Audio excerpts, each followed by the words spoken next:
Hey everyone, this is Sam Gold from FieldGoals.com. And today we're going to look at how C.J. Anderson and the Broncos used 22-23 slam to gain big yards against the Carolina Panthers in the first official game of the 2016 season. In this game, C.J. Anderson ran the ball 20 times, gaining 92 yards on the ground. The first play we'll look at was the Broncos' main running play, which is the outside zone stretch. The reason why I'm starting on this play is to show you the contrast between the two blocking schemes. In this play, Anderson will aim his hips towards the right leg of the right tackle. He will read the end man in line of scrimmage, while the right guard and the right tackle will combo block the right defensive end. Anderson reads the combo block, and then bangs his run inside the play side A gap to get up the field. The center almost gives way to Paul Soliai, who is a recent addition to the Panthers' defensive front seven this season. Now anytime a running back gets into the second level, you have to ask where the linebackers were in this play. Let's pay close attention to Luke Kuechly.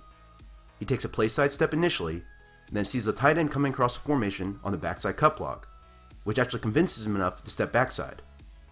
This is what allows the left guard to get into the second level to reach block him and set up a larger gain for Anderson. The key to this play is the zone bucket steps that all members of the offensive line do to create flow in the defense. This flow creates running lanes for the running back and allows him to choose which path he wants to take. This is the opposite of gap style plays, where the offensive line attempts to open up a single hole on the defensive front to get the back through, like in this 22 slam.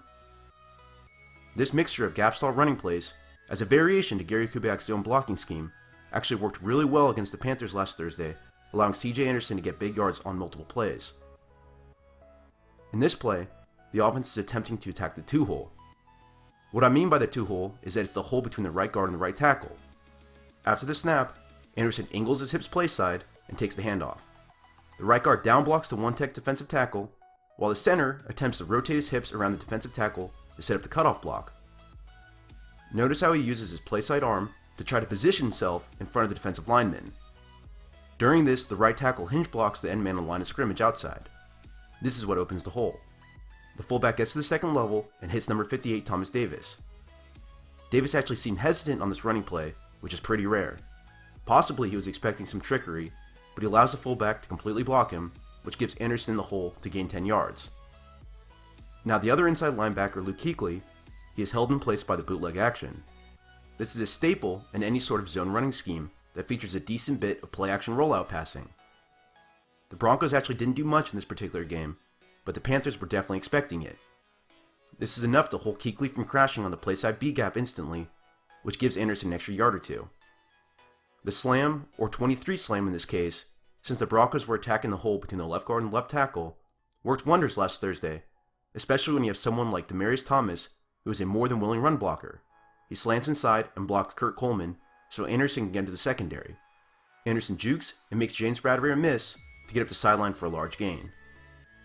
Now I'd be remiss to mention Anderson in the passing game, as he gained 47 yards and his touchdown through the air. Out of those targets, most were checkdowns since the Panthers brought blitzes on multiple plays, but his touchdown was on a designed running back screen where he had some amazing downfield blocks by Demaryius Thomas deep down the field by the end zone. Overall, the offensive line deserves a huge portion of credit for allowing Anderson to break free on multiple runs. Kubiak said of the offseason that the Broncos were going to push towards becoming a strong running team, and it's clearly shown in the game here. Well, that's it for me. Subscribe to my channel for my next video breakdown. You can find me on Twitter at SammyRGold, and if you want to support my work with a donation, follow the link to my Patreon account on the screen or the PayPal link in the notes.